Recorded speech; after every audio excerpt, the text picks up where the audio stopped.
Abertura. Fundo azul. Linha branca horizontal que se divide em duas e forma um quadrado que logo se desfaz. Círculo se divide horizontalmente em outros coloridos que se desfazem. No centro, repórter justiça. Sequência de imagens. Quadrinho de 4 pessoas de esporte e tênis. Atletas trocam em pista. Uma empurra um carrinho com bebê. Atletas caminham e se aquecem. Repórter Renato Teodoro sobre a O Repórter Justiça já está no ar e hoje o assunto é esporte. Estamos no Centro de Atletismo em Sobradinho, cidade que fica a pouco mais de 20 quilômetros do centro de Brasília. E eu vou conversar com atletas da marcha atlética para saber como é que é se manter no esporte aqui no Brasil. Atletas de alto rendimento, como a Elianay. E antes de conhecer a sua história, Elianay, eu queria saber como foi para você se manter durante quase 20 anos aí na marcha atlética. Elianay Pereira, atleta. Eu tive um patrocinador privado há quase 16 anos e com certeza isso foi um fator decisivo para eu continuar sendo um atleta por todo esse tempo. Só as bolsas atletas, embora hoje a bolsa atleta seja muito melhor do que no passado, que nem existia, eu ainda acho que o valor ainda não é suficiente para a gente estar custeando todos os investimentos. Então o patrocínio privado foi decisivo para eu continuar sendo atleta por todo esse tempo. E aí, depois desse patrocínio, você ainda conseguiu manter as bolsas? Sim, esse patrocínio encerrou no início desse ano e hoje eu recebo as bolsas atletas, tanto do governo federal quanto do governo de Brasília, e também recebo um auxílio da Confederação Brasileira de Atletismo. Desde junho de 2023 está em vigor a Lei Geral do Esporte, que é a 14.597. Segundo esse advogado, seguindo a linha da Constituição Federal, é a lei que garante a prática desportiva como um direito social, sendo caracterizada por meio de 3 vertentes: a formação e a excelência desportivas e o desporto por toda a vida. Maurício A Corrêa, excelência advogado. desportiva, ela contempla o desporto de alto rendimento, que é aquele que é caracterizado pelo componente da hipercompetitividade, aquele componente de você obedecer às regras de determinada modalidade desportiva de acordo com aquilo que a entidade organizadora daquela modalidade preconizou. Elianay faz parte dos mais de 8.000 atletas contemplados com o Bolsa Atleta, programa do Ministério do Esporte que patrocina individualmente esportistas de alto rendimento. Entram nesta categoria quem conquista resultados, medalhas, campeonatos e torneios. A Bolsa Atleta do governo federal, ela tem várias modalidades, né? Começa com a estudantil, que é em torno de R$400. Tem os atletas que são nacionais, que se destacam nacionalmente, que é 925. Tem os que se destacam internacionalmente, que é 1.800, e tem os atletas olímpicos, que é R$3.100. Então, e também tem a Bolsa Pódio, que o valor vai de R$5.000 a R$20.000, mas esse é para os atletas que são top 20 e são indicados pelas suas confederações. Na teoria, o Bolsa Atleta serve para custear as despesas de esportistas que se dedicam às modalidades de alto desempenho.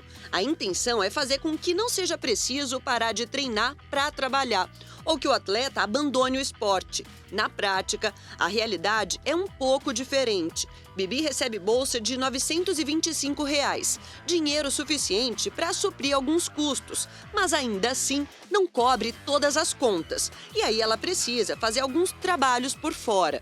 Ela ajuda muito, Gabriela Santos mas a de gente Almeida, atleta. sempre tá inventando alguma outra coisa, né?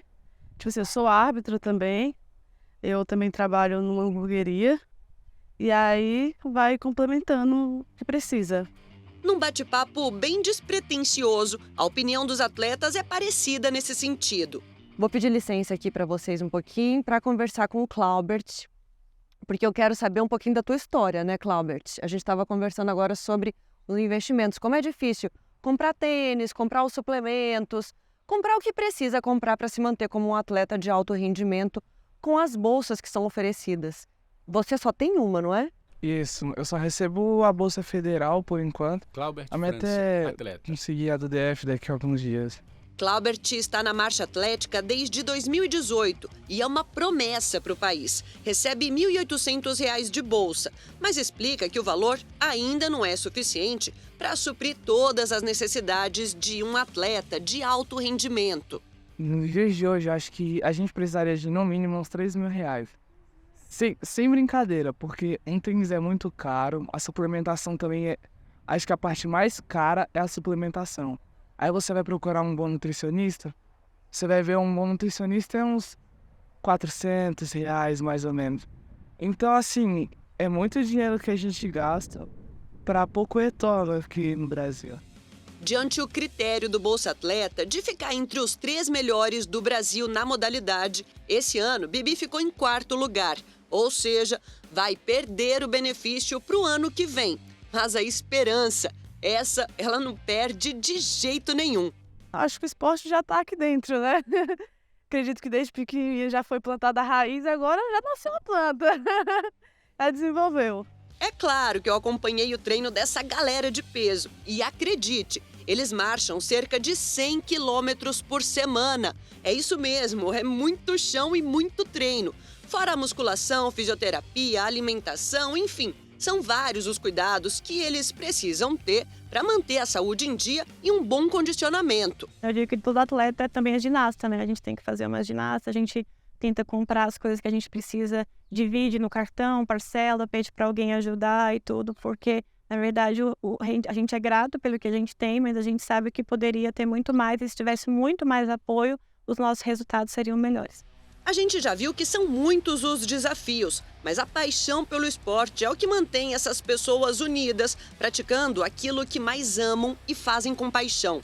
Aos poucos, pequenas conquistas são comemoradas, como a que assegura, por meio da nova Lei Geral do Esporte, o direito à manutenção do Bolsa Atleta para mulheres gestantes. Daí a importância, não é mesmo, que o legislador deu, principalmente nesse ano de 2023, em relação ao respeito à mulher gestante e o respeito à maternidade.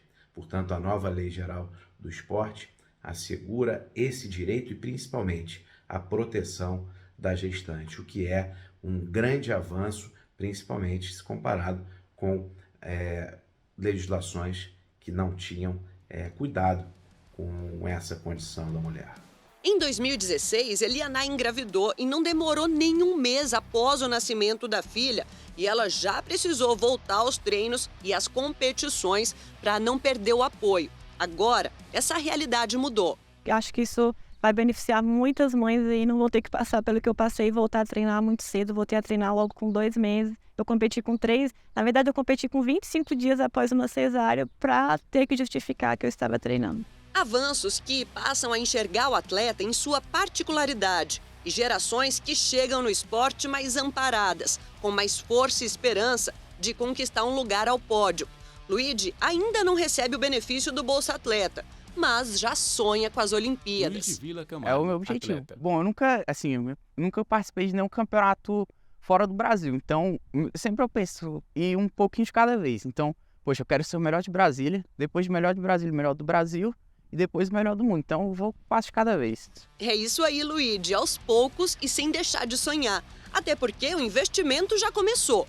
Para se manter como atleta de alto rendimento, o universitário gasta, em média, cerca de R$2.000. O cenário ideal para você qual seria? Só treinar. Só treinar e, querendo ou não, treinar pela manhã, né? E à tarde, assim, fazer uma questão que a gente fala que é regenerativo.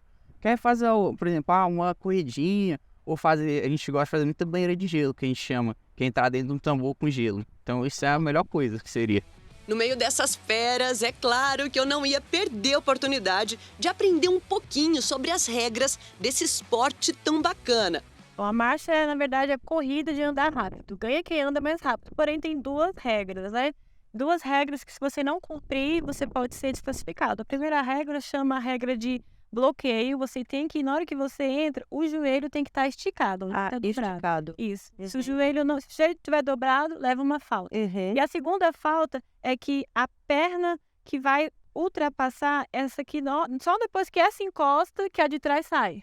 Essa é a diferença de quem está correndo, porque quem está correndo salta, então fica no ar. E a marcha não perder o contato com o solo. Não pode perder Você o não contato. perde o contato. Então sempre você tem que estar com o pé no chão, sempre um pé no chão, sempre um pé no chão. O outro só sai depois que o outro pé chega.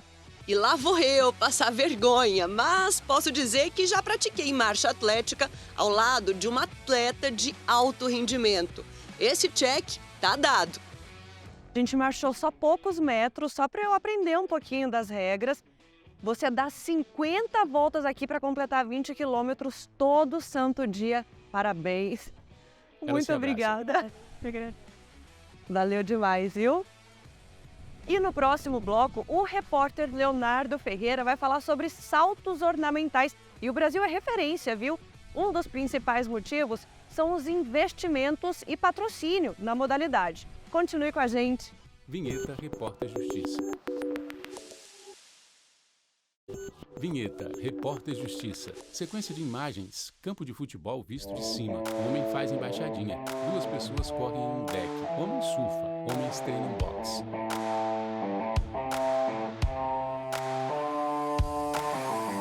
O esporte talvez seja a principal ferramenta de transformação social, principalmente entre os mais Homem bate em jovens. saco de pancadas.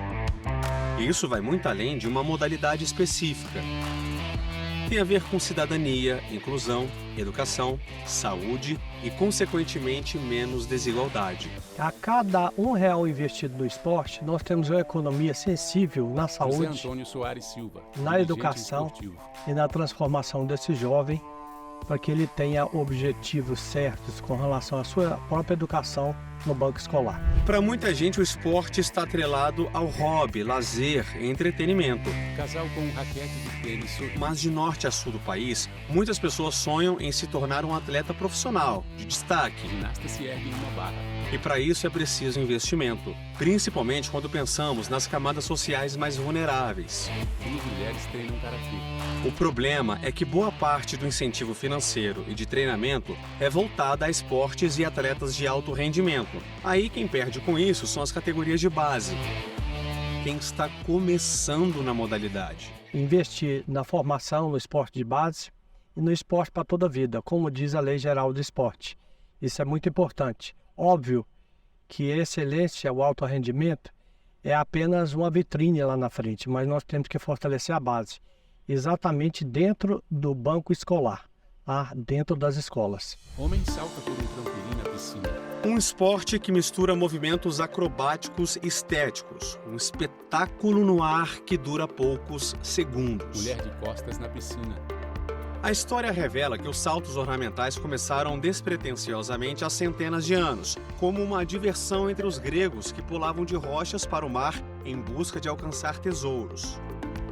Como esporte, as primeiras competições foram realizadas em 1822 na Alemanha. Depois disso, a modalidade foi conquistando atletas do mundo todo. No ano de 2000, em Sydney, na Austrália, os saltos ornamentais passaram a fazer parte das Olimpíadas. Saltos ornamentais é uma modalidade Ricardo Moreira, muito coordenador da Seleção completa e Brasileira muito de Saltos complexa. Ornamentais. Completa porque exige fisicamente do atleta bastante força de membros inferiores, membros superiores, do core, existe muita flexibilidade, existe muita concentração. Então, um atleta tem que estar mentalmente muito bem preparado para poder superar todos aqueles desafios. Estamos no Centro de Excelência e Saltos Ornamentais da Universidade de Brasília, referência no país na modalidade. Além de preparar atletas de alto nível que fazem parte da seleção brasileira, também é feito aqui o treinamento com atletas de base, a partir dos 6 anos. Independentemente da categoria, eles dividem a mesma estrutura. A gente tem, na maioria das modalidades, que os atletas só recebem uma estrutura de ponta, uma estrutura de qualidade, quando eles começam a despontar. E aqui nos saltos ornamentais, graças a esse projeto, os atletas já estão começando com toda a estrutura. Os atletas que a gente tem hoje começaram em 2014, estão chegando com 18, 19 anos agora, numa condição muito melhor do que chegavam os atletas antes. Mulher faz abdominal lateral. Antes de cair na água, os atletas alongam e preparam o corpo para os movimentos aéreos. Aqui o momento já é de concentração. Depois, é hora de trocar de roupa. 2 homens saltam ao mesmo tempo na água. Um esporte que exige elasticidade, coordenação e Repórter equilíbrio. Leonardo No Ferreira, treinamento, Brasília DF. além de ensaiar cada movimento, é preciso muita concentração para o atleta não lesionar e finalizar o salto com a melhor Pernas masculinas pontuação. balançam no trampolim. Cada movimento é milimetricamente pensado. Qualquer deslize pode ser fatal. Cada salto, cada treino é um desafio gigantesco, porque se o atleta errar, ele pode bater na plataforma, pode bater no trampolim, pode cair de mau jeito na água. Então ele está sempre lidando ali com medo, está sempre superando a si mesmo, né? A gente costuma dizer nos saltos ornamentais que o principal adversário do atleta é ele mesmo, né? Se ele conseguir vencer seus medos, se conseguir vencer suas limitações, ele vai conseguir executar um bom salto e vai sair dali um vencedor. O projeto é uma parceria entre a Confederação Brasileira de Saltos Ornamentais com o Ministério do Esporte e a Universidade de Brasília. Hoje o nosso projeto é aqui 100% financiado com recursos do governo federal, através da parceria com o Ministério do Esporte, e a Confederação Brasileira de Saltos Ornamentais entra com toda a parte técnica, com todo o know-how, todo o conhecimento, toda a expertise na modalidade, né? Então é uma parceria aí que vem dando muito sucesso. Hoje é certamente um dos maiores cases de sucesso do Ministério do Esporte. Atletas de alto rendimento como a Rebeca Santana, de 21 anos. Ela começou aos 7 anos na ginástica acrobática. Aos 12, conheceu os saltos ornamentais e não pensou duas vezes. Decidiu mudar de esporte. É um esporte que exige muita coisa, muita dedicação, muito foco, muita preparação. Me apaixonei, estou aqui até hoje, depois de 9 anos. Ela faz parte da Seleção Brasileira de Saltos Ornamentais e mesmo com toda a experiência nas acrobacias, antes de cada salto sempre bate aquele frio na barriga. Sempre, toda vez. Isso nunca passa, o frio na barriga nunca passa. A combinação de investimento, treino e dedicação traz resultados. Os títulos mais importantes assim, que eu considero, que são mais especiais para mim, são as minhas medalhas nos Sul-Americanos Juvenis. O meu primeiro Sul-Americano Juvenil acho que foi o mais especial para mim, porque eu não tinha muita expectativa de nada, eu tinha 14 anos, era uma criança. E aí eu cheguei lá, saí de lá com 2 medalhas de ouro e uma de bronze. E aí foi muito importante para mim, porque eu reconheci assim, a importância do trabalho que eu estava fazendo e como era importante continuar. Voltamos a conversar com o coordenador da Seleção Brasileira de Saltos Ornamentais. Ricardo é ex-atleta. Já foi campeão brasileiro e sul-americano na modalidade. Ele explica que o Brasil vem conquistando resultados inéditos cada vez mais expressivos. E parte disso se deve ao centro de treinamento. No ano passado a gente ganhou 2 medalhas no Campeonato Mundial Júnior, foi vice-campeão mundial júnior na plataforma com o Diogo, foi 3º lugar no Mundial Júnior com o Rafael Max, né? A garotada jovem está despontando e que são resultados aí, indicadores de resultados de possíveis medalhas aí nos Jogos Olímpicos de Paris 2024, de Los Angeles 2028. Por muito tempo, a modalidade foi tida como elitizada, de difícil acesso. Ricardo explica que um dos objetivos hoje é democratizar o esporte. O projeto busca, em escolas públicas, identificar possíveis talentos que, quem sabe, possam se tornar atletas de alto rendimento. A maioria das crianças que treinam hoje e que estão hoje dentro da seleção brasileira são crianças carentes, que estudam em escolas públicas e que hoje estão tendo a oportunidade de conhecer uma outra realidade, né? Estão conhecendo aí outros países, outras culturas e estão trazendo esse conhecimento não só para eles, mas para toda a família, toda a comunidade que eles estão inseridos. Rafael Almeida, 19 anos. Quem descobriu o talento para os saltos ornamentais foi o professor de vôlei, quando ele tinha 9 anos. Eu não parava quieto, né? Eu fazia sempre bananeira, cambalhota assim no chão. Aí ele ficou observando isso e falou: acho que você tem um talento assim para os ornamentais. E lá tava começando um novo projeto, né? Então eu fiz a inscrição, fiz o teste e eu consegui passar. Aí eu comecei fazendo, eu não tinha muito conhecimento sobre o esporte, né? Mas eu gostava muito, que eu gostava bastante de água, mas eu não queria fazer natação. Mas aí eu fui fazendo, aprendendo, sempre animado.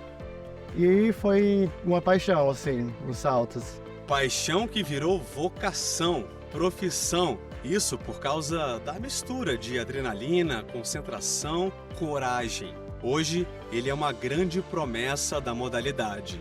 Eu tenho segundo lugar no sincronizado de 3 metros nos Jogos Sul-Americanos, foi ano passado. E também no ano passado eu fiquei em terceiro lugar em 3 metros no Mundial Júnior. E também finalista no Grand Prix na Alemanha. Rafael viaja o mundo competindo e hoje reconhece a importância de um espaço como esse. Uma oportunidade muito grande, né? De ter toda essa estrutura aqui para podermos treinar tudo. Então, eu fico muito feliz por fazer parte daqui, de poder treinar aqui. Então, eu tento aproveitar bastante cada espaço, cada aparelho, assim, para poder crescer mais no meu esporte. No próximo bloco, o assunto é basquete. Você vai conhecer o único atleta brasileiro que faz parte da NBA, a maior liga da modalidade do mundo. A gente volta já. Jogo de basquete. Ele lança a bola para parceiro do time, que gira no ar e enterra a bola. Vinheta, Repórter Justiça. Vinheta, Repórter Justiça. Imagem em sequência da retrospectiva do programa, de pessoas saltando por trampolins e outras fazendo marcha atlética. 2 mulheres saltam em sincronia. Vimos até aqui que o esporte transforma vidas e que para se tornar um atleta de alto rendimento é preciso ter investimentos, como por exemplo patrocínios e políticas públicas. O grupo faz marcha atlética. A partir de agora vamos mostrar que muitas vezes o incentivo começa dentro de casa. Meu pai foi jogador de basquete, minha mãe foi jogadora também. Os dois se conheceram jogando basquete, então acabou que eles introduziram o basquete pra mim, pequenininho assim, nem conseguia andar nem nada, engatinhava ainda, mas eu já tinha minha bolinha de basquete do meu lado, brincava de arremessar e tudo mais. Então foi assim que eu comecei, assim, tive esse primeiro contato com basquete. Guilherme Carvalho dos Santos, mais conhecido como Gui Santos no mundo do basquete. Jovem brasiliense que tem brilhado no esporte. Ele mesmo brinca que começou a jogar basquete antes mesmo de andar, e a mãe confirma. Na verdade, no ventre já, porque o pai era jogador de basquete profissional. Eu já estava ali com ele na barriga, ali no ventre, ali, torcendo pelo pai, né, na arquibancada, vibrando muito. Quando ele nasceu, já nasceu recebendo uma bola de basquete. Lucineide é ex-atleta profissional de basquete e percebeu logo cedo que o filho nasceu com o mesmo DNA. Tem uma história que eu gosto muito de contar. Quando o pai, né, estava na ativa, o pai, isso era em São José, aí o pai atacava e ele do lado de fora, ele atacava, corria junto com o pai. O pai vinha defender, ele voltava também. E ele ficava o jogo inteiro do lado do pai, dentro da quadra, e ele fora da quadra. Ele pingava suor, assim, sabe? Tempo. Chegava perto de mim e bebia água. Aí voltava... Ele nasceu para ser jogador de basquete. Imagem de um jogo de basquete. Gui Santos cresceu jogando basquete sem espaço para outro esporte. Por onde passou nos clubes brasileiros, deixou a sua marca. Força, agilidade, velocidade e precisão. Dentro de um jogo entre Minas e Flamengo, faz uma enterrada. Ele está no time de Minas e seu uniforme é branco. Lança uma bola e ele a enterra. Repórter Leonardo Ferreira, Brasília DF. Gui Santos tem 21 anos, 2,2 metros de altura e é a grande promessa no mundo do basquete. A primeira conquista significativa no esporte foi a convocação na seleção brasileira. Agora, Gui Santos é o único atleta do país na NBA, a maior liga de basquete do mundo. É por isso que ele se tornou referência para tanta gente. Gui Santos joga como ala no Golden State Warriors, um dos times mais visados do basquete mundial. Sempre quis ser jogador profissional, sempre. Mas eu acho que pensar em coisa de NBA e tudo mais, para mim foi sempre muito longe, né? Porque é um sonho muito difícil, assim, pouquíssimas pessoas conseguem fazer isso. E graças a Deus, graças ao meu trabalho também e tudo mais, eu tive essa chance de estar lá, de estar tendo essa oportunidade de estar vivenciando isso. Pô, então, para mim, está sendo uma experiência muito gratificante estar vivendo esses anos fora. Pergunta ao Gui qual foi a sensação da primeira vez que pisou em uma quadra da NBA. Ficava incrédulo, assim, sabe? Ia arremessar, tava tremendo, só não queria dar rebola, só falei, acerta o aro, pelo amor de Deus, não vai passar vergonha aqui no meio de um monte de gente assistindo. Crianças numa quadra treinando com bolas de basquete. E justamente para fomentar o esporte e mostrar que sonhos podem se tornar reais, ele preparou o primeiro Camp do Gui Santos, um evento que reuniu em Brasília jovens atletas que se inspiram na carreira dele. Foi um dia de treinamento para incentivar e dividir as experiências do esporte. Estou aqui para mostrar para eles que eu vim do mesmo lugar que eles são, né? Muitos daqui são de Brasília, vieram algumas pessoas de fora, mas eu vim aqui para mostrar para eles assim, ó, eu vim sair de Brasília, eu treinei muito, eu me esforcei bastante e eu consegui chegar.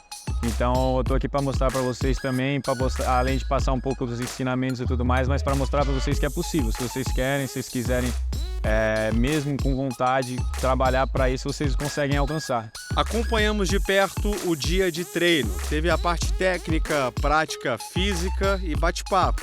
Momentos também para falar sobre a pressão do esporte. Aliás, muitas vezes a cobrança vem da torcida, da arquibancada, dos técnicos, patrocinadores, da família ou do próprio atleta. É preciso aprender a lidar com as emoções. Eu lido muito bem com isso porque eu sei que ainda tem muita coisa para mim conquistar, então eu não sou um cara que me acomoda fácil, sabe? Eu fico pensando em cada vez mais e mais e mais. Cheguei lá, agora eu quero integrar o time, quando eu integrar o time eu quero ser o titular, e quando chegar a ser o titular eu quero ser um MVP, e assim vai. É sempre essa ambição de querer mais e mais para nunca me deixar acomodar. As crianças estão com o joelho dobrado no alto. Rohan era atleta de futebol e aos poucos migrou para o basquete, esporte que se apaixonou de cara. Viver no esporte, Oliveira, a cultura desse aluno. esporte, os jogadores que já passaram, a história desse esporte é incrível. Para o Rohan, participar do evento é viver por algumas horas o próprio sonho.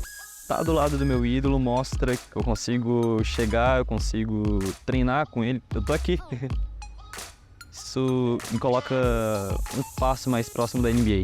Estela e a família vieram de São Paulo para participar do evento. Oportunidade única para incentivar no esporte a filha Maria Clara, de 14 anos.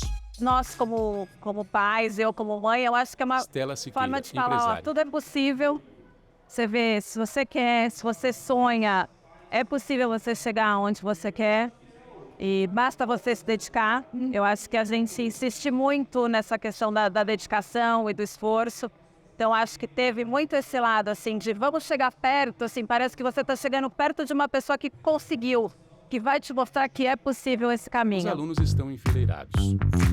E se engana quem pensa que para chegar onde chegou foi fácil para o Gui Santos. Pelo contrário, foi luta, resistência, dia após dia.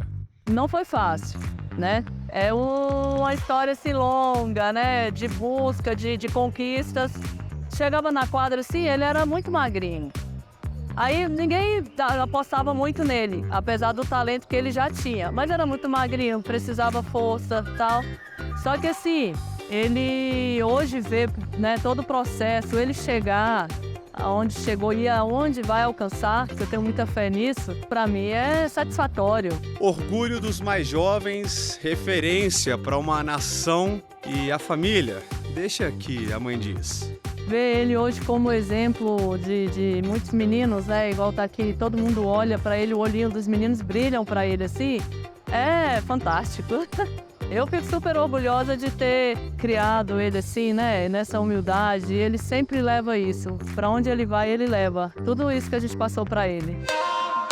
Tão novo e referência para tanta gente. Responsabilidade grande. A gente está na torcida por você, Gui. Boa sorte nessa nova temporada.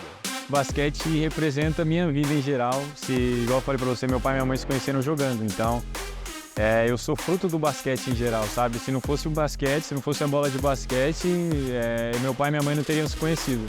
Então, o basquete é a minha vida desde que eu nasci. E assim a gente termina o Repórter Justiça de hoje. Já segue a gente lá no Instagram? É o @Rádio e TV Justiça. No YouTube, o canal é o mesmo. Se quiserem entrar em contato com a nossa produção, o e-mail é o reporterjustiça@stf.jus.br. Até a próxima. Créditos finais.